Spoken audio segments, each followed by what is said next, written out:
Fuck, that's loud. Hello and welcome. It's Monday Club. It's actually probably out on a Thursday now.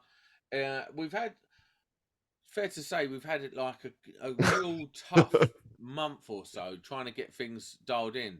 What we're doing is we're working very hard in the background to bring you bring the YouTube viewers a better show rather than what we've been doing is just recording the Zoom call and putting it on YouTube. You sound like you're lying, but you're not. We're grafting in the background of No, this, we aren't are. we? We We're are really trying. grafting.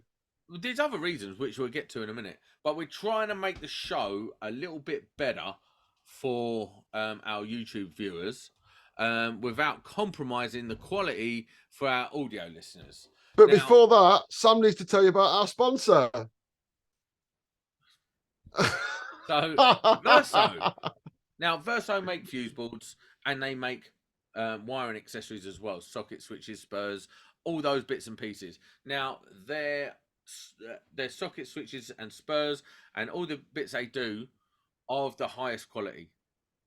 You will not be Awesome. disappointed. Go and check them out. Verso.co or .com. Go and check them out. They are really, really good quality. Their fuse boards have even got a silver coated buzz bar for extra conductivity or whatever. I don't really understand the technical sides of it, but whatever. They are the business and they're super reasonably priced. Go and check them out, please. Getting back to what I was saying with what we're doing, we like last week, the camera I've always used to record, which I bought about 3 years ago, blew up at the end of my rant. I couldn't take it anymore after I weighed Jamie in about it not being an engineer.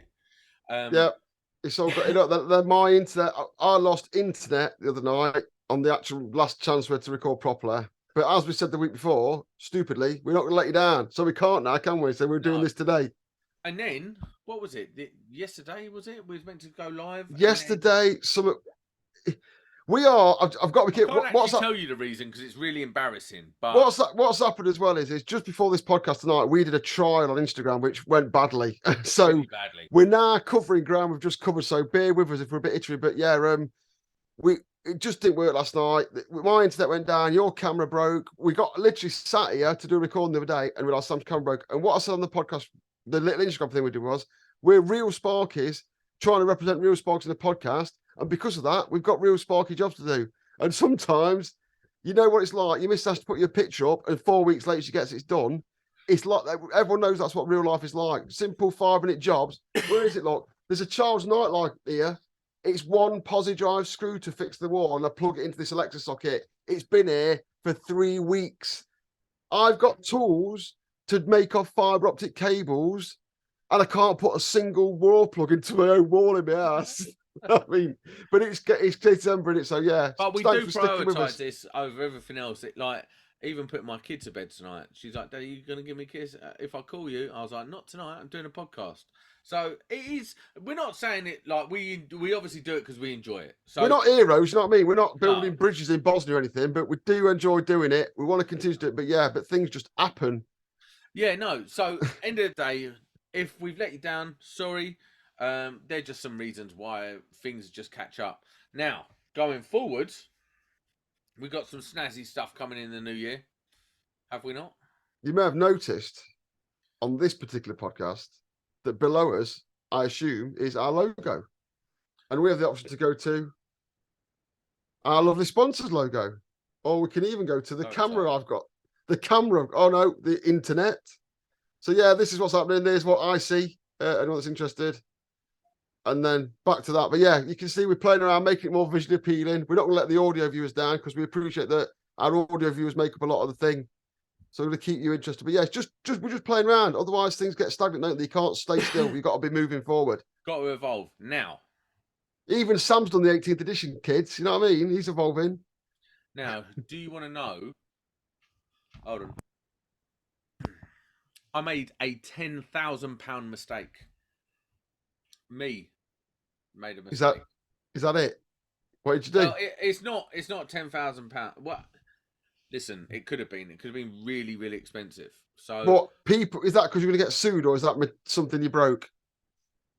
I don't even know if I should talk about it. Really, I ain't finished the job yet. You might not at this rate. 10 grand mistakes. So What did you do? Did you leave the cooker on? The gas got out. no, what it is, we had to put up these lights on the outside of the building, and it was my call what lights they were. So I went on to I went to the drawing, and I was like, okay, bosh, and I misread one number, and that number turned out to be a completely different fitting. So we put up the lights on the front of the building, and Oh, they were that close. oh, They were, so sequentially numbered. no. What it wasn't the product number that they used Yeah. was a little bit different. Oof. And I just went, I was like, no, these ones, bosh. I was doing a million things. We was all rushing. We're trying to get it, hit the deadline. They put up 10 of the lights, the wrong ones, on a brand new face of a building. Just for viewers, yeah, if you're that guy driving to work in his van now, or girl who's giving it some measure once, cut twice, all that shit, yeah, fuck off. Yeah. So Fuck off. We've all been there. And then the guys who'd put them up had used toggles. So they drilled a 20 mil hole. No. To what? To just a bit of cladding, like metal What? cladding. It's only like less than a mil thick. What, like we're a normal. You know what fucks me off? Is here we go. Hold on. Yeah. You might fucking have been to college and done a 5-day course of being a sparker, but you know what you don't learn in them courses about fixings and what's available and how to do stuff properly. 20 mil toggles on cladding. Because that's all we had. So like what, you didn't have a screw? You didn't have a screw anywhere? No, but like it's only 1 mil thick. So what do you fix? Like these lights weigh about 5-10 kilos each. Oh, so what do you fix it with? You can't just fix it with self tappers. Well, yeah, or you've got to go inside, ain't you, and start putting bracketry on stuff. The problem is people design lights don't fit them. Exactly. So anyway. Yeah, where's the error? Yeah, they're up. The lights are up. So they're up. They're the wrong lights. So we take the lights down. Now how wrong? Now it looks like someone like. Now it looks like a building from Iraq. So how wrong are they? Someone just size-wise gunned it all up, and it's just holes all over the gaff. Paint the picture, mate. How big were the lights that were wrong? Pizza sized? No, probably loaf of bread size. 3 fixings, which are 20 mil holes, as you just said, and a cable entry. 20 mil holes, plus the hole for the Copex going through the wall. So did the new light cover it? No. No, it didn't. Guess what? The new light was so heavy that we had to reinforce the front of it, reinforce the front of the building. What, because of overhang or just pure weight? So it's like a lamppost head. Right. So it's hanging out. So it's pulling the weight. Out, weighs about 15 kilos. The bracket on the wall weighs 5 kilos. So we had to reinforce the whole lot and stud right through the wall and clamp it with plates. So how much was left? How many nothing machine gun holes were left? You couldn't see anything? No. By the time we'd finished making the plates and then putting the bracket over and then bolting it all together, we used the proper stuff to fill the holes and all that sort of stuff, so it doesn't leak. Boom. How far away from your house is this job? An hour. Will you be passing it in the future? Is it somewhere prominent or anything like that? Not really, no. Because I'd feel sorry for your kids because they're going to hear that story for the rest of their life every time they drive past that building. They'll be like, yeah, Dad, you've told us 76 times. Yeah, you know it. But in fact, anyone in the van with you, anyone in the vehicle that passed that building, they're going to get that tale over and over again. But no, by the time we finished, we used proper sealant. Then we made like the plates go over the sealant, the whole lot. It was a proper mustard job. But I only got out of that mistake because the lights were too heavy. Had it been that those lights were because there's no way they would have distorted the front of the building. Yeah. At what point did your arsehole fall out? Oh mate, do you know what? I was so angry that I'd missed it because but I want to know that. I want to know that feeling when you initially. Oh yeah, go on. That's the best bit. I'm going to get to it. So we got them up in time. Everyone was happy. Oh, they look brilliant. Blah blah. The first round of lights, because they did look good. They made more sense than the ones we've put up. And I'm all happy with Designers. myself. Blah blah. Anyway, a couple of days later, we had like some outside lights to do and stuff like that. And then there's this old boy, and he's a top spark. Mustard he is. He's really good. Anyway, he comes over and he goes, Sam, there's a different. The number's different to the lights you put up, and I was like, no, it's all right. He goes, yeah, but these are 8.4 meters, and that's the number for them. And the ones we put around the side are 3.2 meters, and that's the number for them. And I was like, and I looked, and I was like, what? And I was like, all right, I'll come back to you. So I've run over to the stores now, dived into the stores, and I'm looking at the light, and I'm like, well, how does that fit onto a wall? And then I saw there was a bracket, and I was like, there's like these pile of brackets in the corner of the container. I went over there, and I was like, as I pulled it out, I was like, my gut Fuck. dropped, and I was like, Yeah, that point. That everyone has been or will experience that point. and it was that, and it's like that saying at that moment, Sam knew he'd You'd fucked up. fucked up. And then so I'm panicking now. Cold sweat breaks out. I run over to the get a lifter. I'm like, get off that lifter. I need that lifter. I'm commandeering that lifter. Give me that lifter. Got on the lifter. Drove up to the building. Got up there. Started whipping off the light as quick as I could. And then I saw it.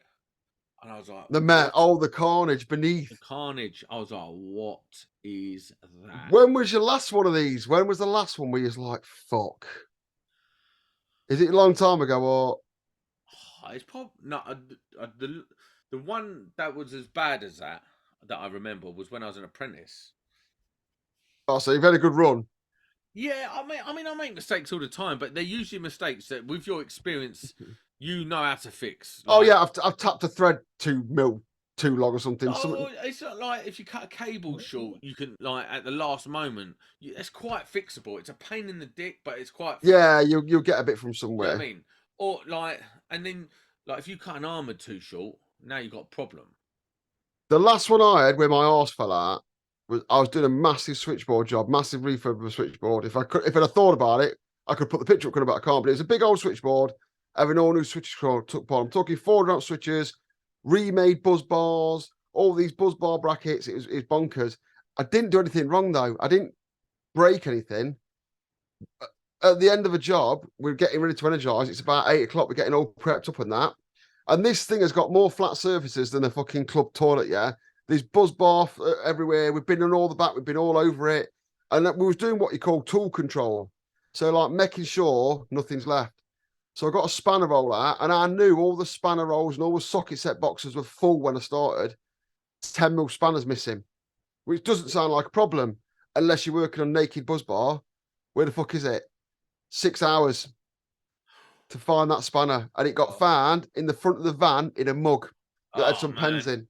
So I got in the van, it stuck in my leg. I got it out and chucked it in the mug on top of the dash, but you couldn't energize till you got two options: find the spanner, and obviously you check the buzz bars in it. But I was worried it was lying on a buzz bar somewhere. But it's late at night and mistakes get made in it. But it's not anyone that's not done it. You've got one coming. It's just a matter of time. Well, here's the other thing is as well. So when I was an apprentice, we were doing this block of flats, and it was the last one, and I was doing it with another apprentice. We shouldn't really have been doing it together. Yeah, but then you ever go like. No, and so we had to drill at an angle through the outside of the flat into the top, so you could run the main incomer through some trunking into the building. Right? So not a little hole then. No, it's about 25 mil, something like that, right? Because it wasn't a big incomer. It's only like, it wasn't big. Anyway, there was a water pipe running down it, so you had to miss a water pipe. And I'd done 6 of these by now, so I was pretty confident.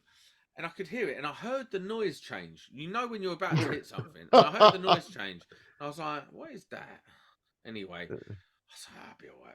And it went in, and it went, and the noise started again. And I pulled it out, and then this little trickle come out, and I was like, oh, doesn't look like a lot.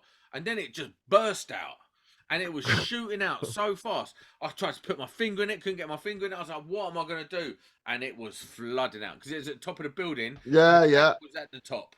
So it's just gushing out, emptied the whole tank down the building.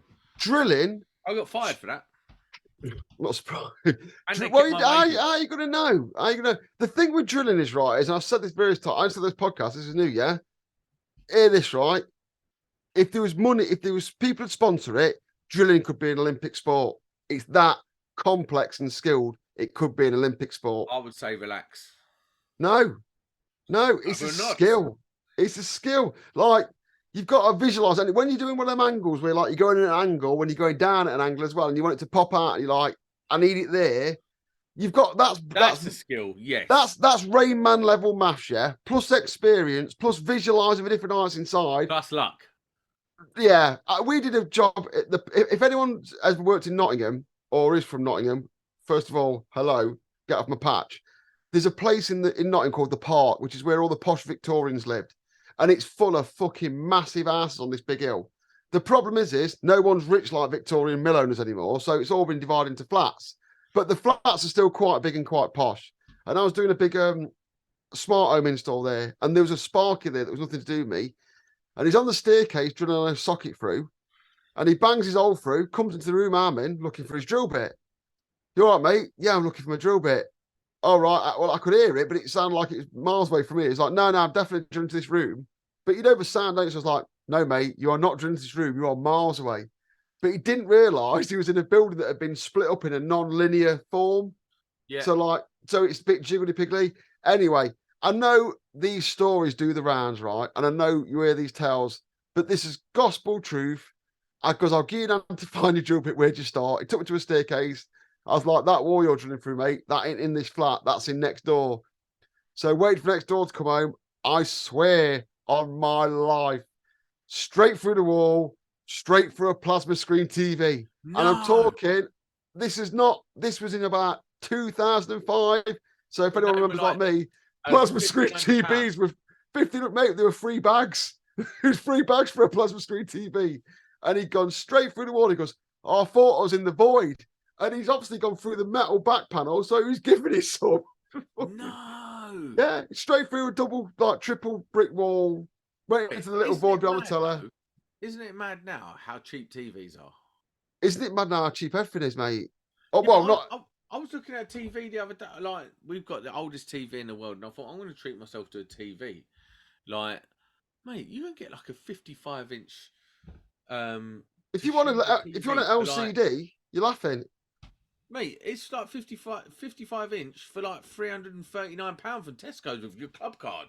Yeah, unless you want an OLED, which do like really, really good blacks, which do look amazing, then a decent TV's 300 quid.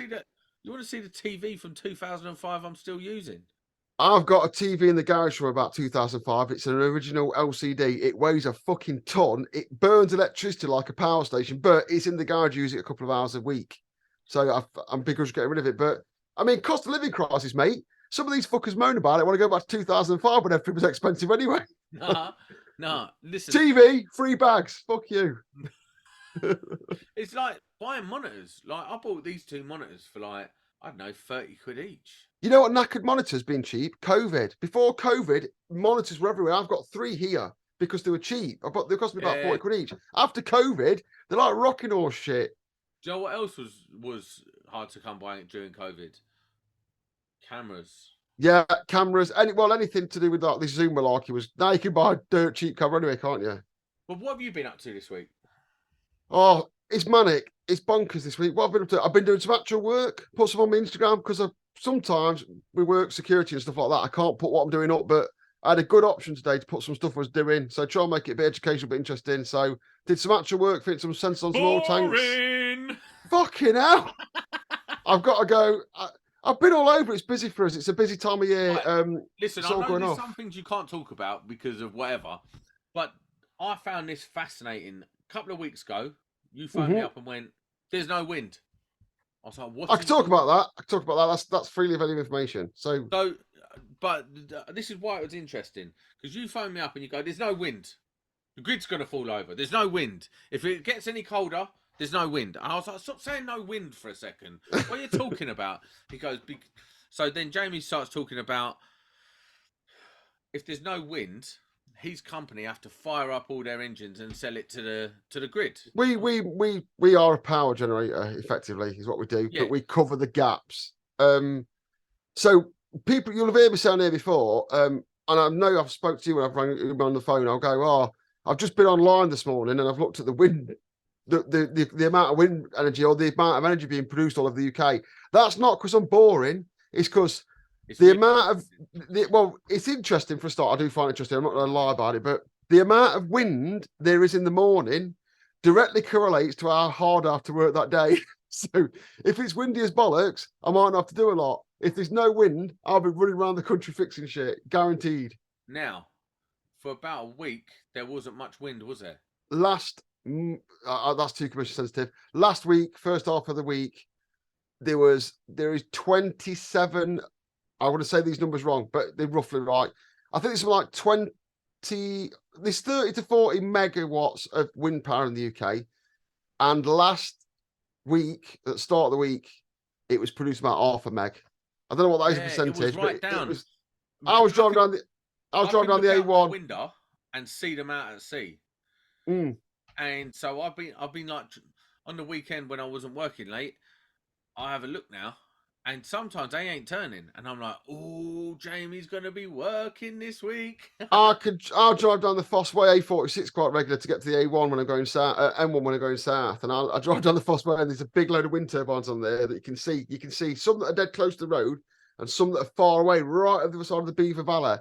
And if I drive down there and they're not turning, I'll just go, oh, let out a little sigh. But it's the interesting. Whole power generation thing for sparks, I think, is really interesting. It's something that I've really got into, but I know there's certain things you could talk about, not because it's some security clearance. Yeah, it's not security, it's just commercially sensitive. We operate in a commercially sensitive thing like all grids do. Like if you go online, and I've put some links, I think, on Instagram that before. If anyone wants to know, I'm just messing more up in here. Links, I'm going to put them on tonight. I'll tell you why, because I want to know the links and I want to go and look at shit like that. Because what am I on about? We've got this screen, haven't we? I could just put one there. Do it. There's grid watch. So for a start, I will talk about this, but what I'm going to do is I'm going to go onto my laptop here. For you audio viewers, you can fuck off.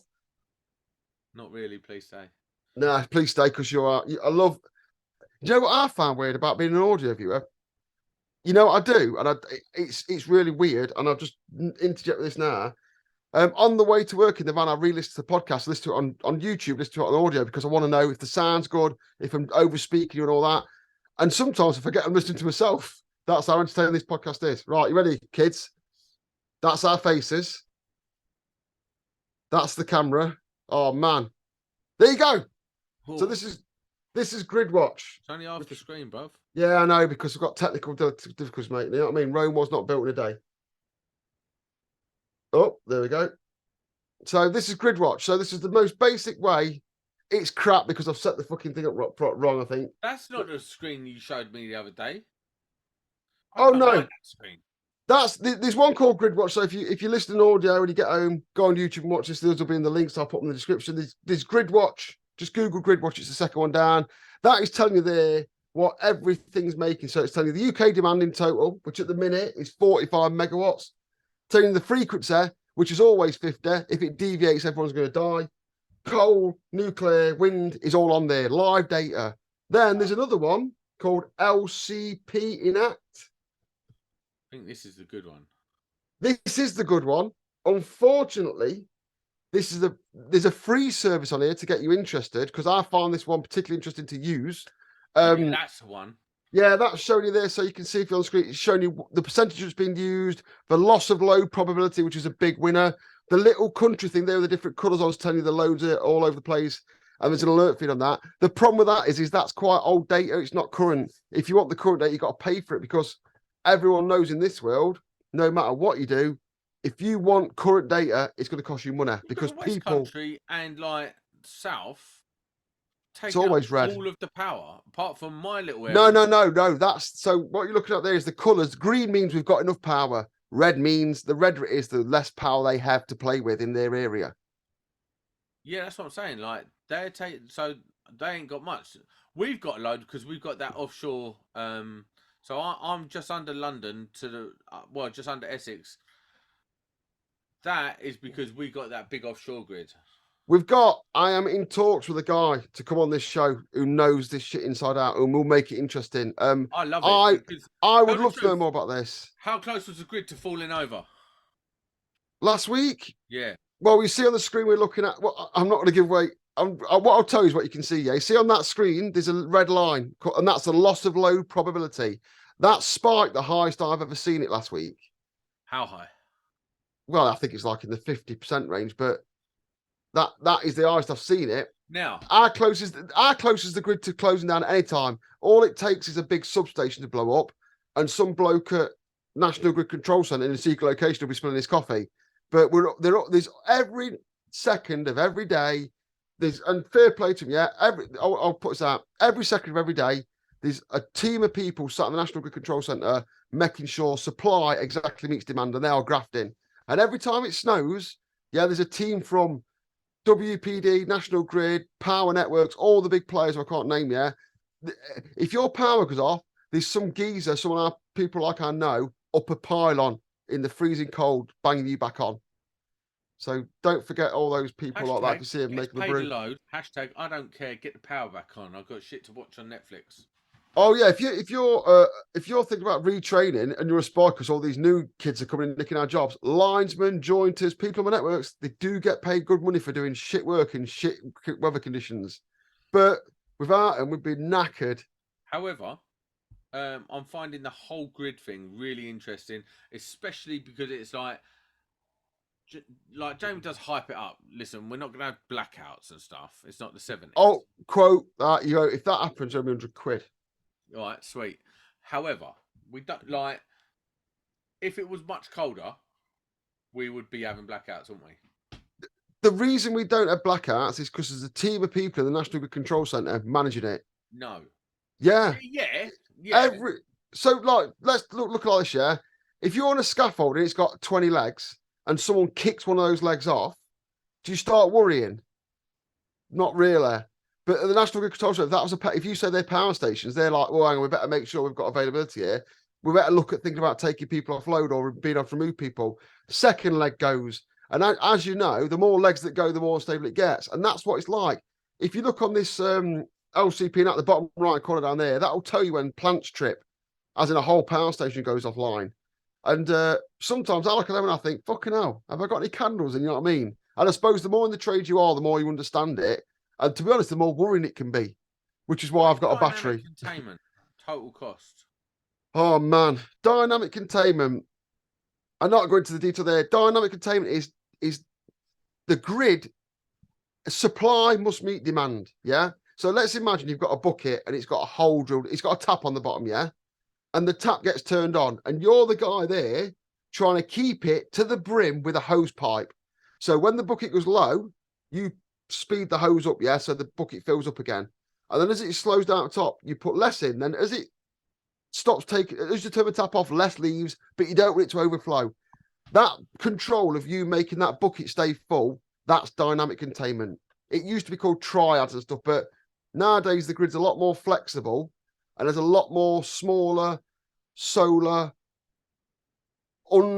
not big massive power station on it. And dynamic containment is controlling that last little bit of the demand meeting the supply. And that's where a lot of big money's made in the trade. That's why you've seen a lot of batteries coming online all over the UK and stuff like that. See, I find that is a really good explanation. For anyone that doesn't understand, I'll just add to that, seeing as you've enjoyed it, and I know you're thick, so you got it right. Frequency is everything. Frequency is absolutely everything, yeah? Let's imagine you've got a coal burning machine that's making electricity. It just burns coal, makes electricity, yeah? You've got a conveyor going into it, and it drops the coal in. Are you with me so far? I wasn't really listening. I was too annoyed by your calling me thick. Well, you are. But you've got a coal burning thing. For audio viewers, Sam is wincing at me. You've got a coal burning machine that just makes electricity. Don't worry about it. It just makes electricity, yeah? And it wants 1 ton of coal an hour and it makes electricity that you want. So the conveyor runs at 50 hertz, which is the speed of the conveyor, yeah? Let's say you look on this thing here and you see the frequency's gone down. What does that mean for the conveyor? It means the conveyor goes more slowly. So if the conveyor goes slowly, not as much coal's put in, not as much heat is generated, so there's not as much electricity. Because there's not much electricity, the frequency goes down, not as much coal gets put in, it doesn't get as hot. And can you see the vicious circle that's forming now?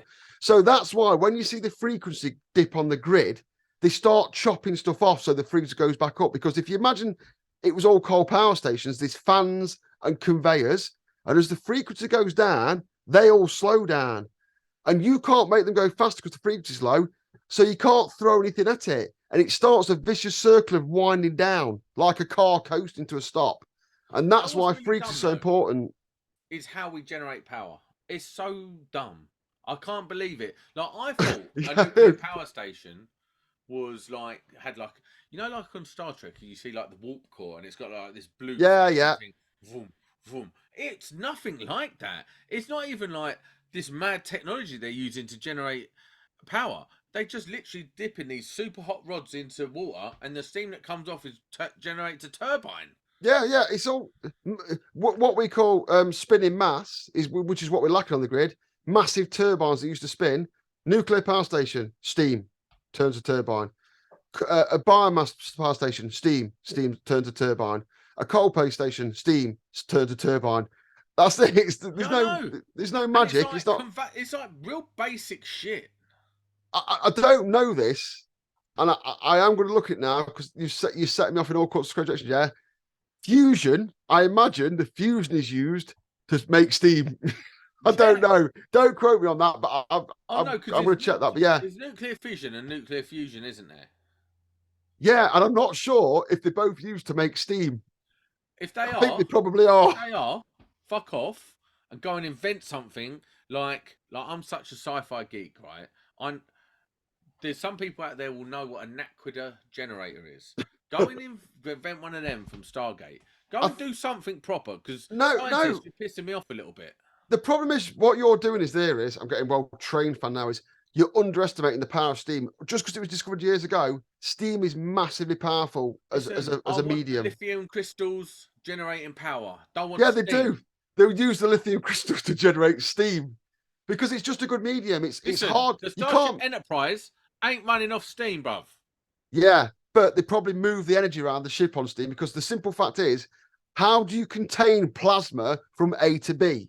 You don't. Conduits. You make it into steam and then move it and make it back into plasma. That's conduits. Don't you know anything about Star Trek? Like, this is geeky conversation.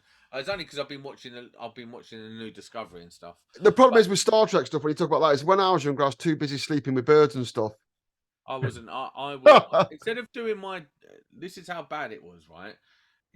I got right into it. I was a naughty kid at school, but I really got into Star Trek because you know how like ADHD kids are really bad at school, but really good at dumb shit they don't need to be doing. Yeah, like sparking. Yeah, I was that kid, and I was to be fair manuals instead of doing my GCSEs from Star Trek, like some lunatic. I was the same. My breed man just want to jump in there and go, I'm only joking about Star Trek. Please don't start messaging me about Star Trek and Star Wars and telling me I'm a dick. Yeah, people get their job now, don't they? I sit on the fucking internet looking at the national grid. But I've got some things to say. Shall I do them? Go on quickly. Ricky Bryan was on. Remember Ricky Bryan got married this week. Congratulations, Ricky, on your thing. And I've got a note on here. I would just like to announce I am retiring from domestic work forever from last week because fuck me, that shit is graft. Listen, it's too much graft. And as a Sparks, there'll always be some dickhead in your family, some dickhead that you know down the street that requires an oven fitting or a cooker hole. I've got to stop you there because I can't describe this person as a dickhead because one, they're not, and two, they would kill me. Yeah, but with some army shit, some guy goes, "Oh, you live close to such and such. Can you change his fuse board for him?" I can't get it. So it's like a bit of a scratch my back. What we call the black economy. You help me out, and I'll help you out in fuse. So it's like, oh yeah, I'll go and do his fuse board. Nothing wrong with the fuse board. Nothing wrong with the guy I did it for. Nothing wrong with his ass. It all went sweet as a nut, but it took me ages to do it. I had to get the materials. I had to go back and test it. never enough money. Fucking, I couldn't bum him for it because it's like that. And because I'm not doing it day in, day out jobbing, it was Can't. just a fucking palaver. And I've just said today, you know what? I'd rather do something dead simple, like, I don't know, go and sell my arse for crack down the East End of London than do domestic again. Because if you do that Can you shit day in, stop day saying out, things like this for YouTube?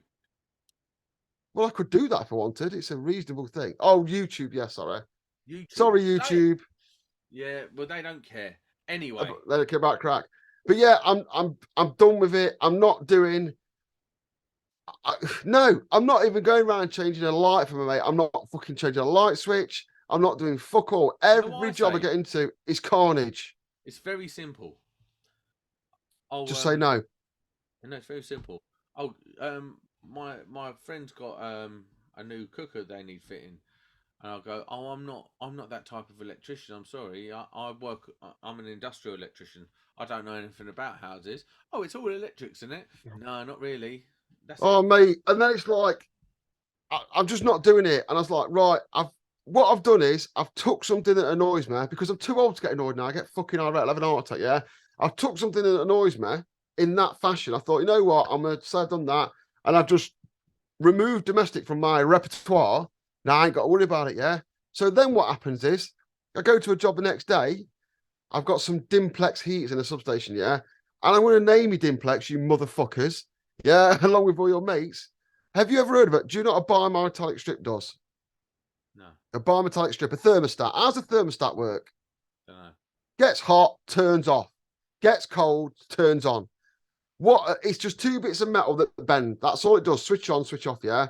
What a beautiful, simple engineering concept that's been around for hundreds of years. No Dimplex. They're not happy with that. They want to put a fucking computer in your heater, don't they?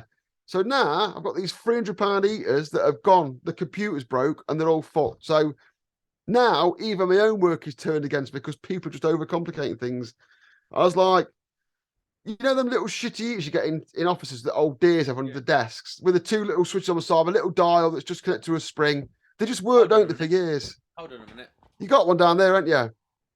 Yeah, that's the ones, exactly them. Cheap Chinese, bodged together, never break. You know what you want to do to fuck that up? Put a computer on it. David Savory actually answered the question about what it is. It's some European directive on saving money, but it makes them cost 3 times more. But yeah, everything this week, which is why the pub was a bit late as well, was turned against me and getting on my tits. So yeah, that's my week. So fuck you. Extra one, yeah. I want to hear from the customers, you, the listeners, yeah. I had a chat with Jay the Spark on Instagram. He bought some screws and a screw tray. Have you got any screws and screw trays? No. Fuck off. You must have some trays. You're organised. You have a bench on site and everything.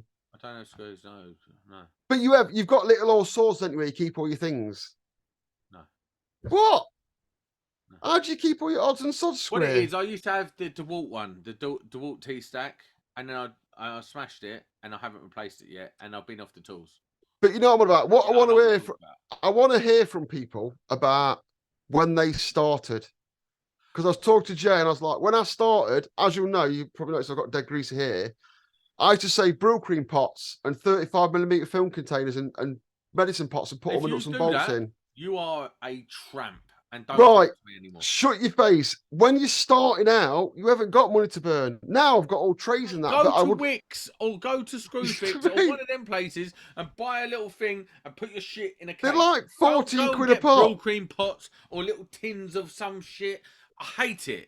You're right. Smash that out of your hand and fire you on the spot. No, what about when people are starting out? That's how I had to start. No, all I had do one. That. Listen. I had one drill. That's all I had. Starting out, go B&Q and you can get like a divider tray for £2.50. Use that. What did we say at the very start of this podcast? Do you remember back in the 2000s when things actually cost money? Them trays were like a fucking 2 or 3 hours wages back in the day. Listen, when you bought one of them, you carried it around like mother did.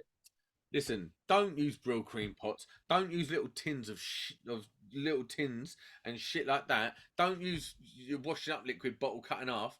No. Go and buy the proper shit. Do you want to bomb? If I see you on site, I'm smashing it out your hand. I fucking hate you, yeah? If you are starting out and you need to keep your shit in order, you use whatever means. You use whatever you've got to do to get yourself started out. Don't do that. Go to Sam, B&Q and buy one of them Sam, cheap ones, and then Sam, upgrade in time. Sam's being a dick now. He can't remember No, what it I'm was like when he not. first started. Listen, I. No. Oh, Oh, darn this hill. bruv, I'm going to die bruv. on this hill. Huh? You've never, ever stored anything in a medium that it wasn't meant to have the original thing stored in. No, because we live in 2022, nearly 2023, where you don't have to do shit like that. Like back in the day, they used to use like tobacco tins and stuff, right? Don't not right. Stop. The No, most coolest thing on site is having a socket set, a backhoe socket set in a tobacco tin. that's the Cool. what. Like I'm smashing that out your hand, and I'm gonna smash the tin in front of you and be like, "Listen, go and get one." Like you could go on Amazon. You can have it delivered to your. You don't even have to leave your house, yeah. And you could get one for about £3 off of Amazon. That is 10 times more efficient and doesn't look as trampy. No one ever looked at a tobacco tin and thought that's cool. Shut No, up. You know when you did all you're your a tramp. decorating? You know when you did all your decorating? What did you put the brushes in when you washed them out? I'll throw You them away. fucking mate, you've never used a bean tin to wash your brush or a jam jar or like that. A bean tin? What? Oh my right, you know what? Stop, What? stop. I appreciate, yeah, that there'll be people like you out there now who I'm gonna call dickheads agreeing with you and thinking I'm a dick, and there'll be people agreeing with me and thinking you're a dick. But I didn't think there was two camps. I thought everyone did that. No, they don't. Not everyone does that. No one Fuck uses a off. bean can. Listen, Mate, you I, dickhead. I want to tell you something now, yeah. What I do is I turn the tap on and I'll rub it. I'll rub it under the tap for a bit or something like that, and I'll pour some thing on it, or I'll just throw it away if it's too much effort. Because I'd rather pay £3 for another brush. This might be my last podcast. I'm just about to tell Sam that in my kitchen, when I undo a bean can, I normally just give it a wash under the tap and then I stick Why? it next to the kettle to put the old tea bags in. Why would Is you that why wouldn't you just put the tea bag straight in the fucking bin? because it's uncouth to walk over to your bin with a tea bag in your hand, dripping everywhere. Just put it in the bin tin and throw it on a bin later. It's Bruv, multitasking. It's recycling, reusing. listen, if they're oh my god. One, You are so my stubborn. wife You wouldn't are have so. it for a second. She'd be like, "Why's there a bean tin with tea bags in? That's disgusting." That would be a no. Second of all, I'd be like, "Oh yeah, there's no way I'm going through the effort of washing out a bean." Listen, you're a tramp, bruv. Monday Club, we're out. Done. I can't Done. believe that.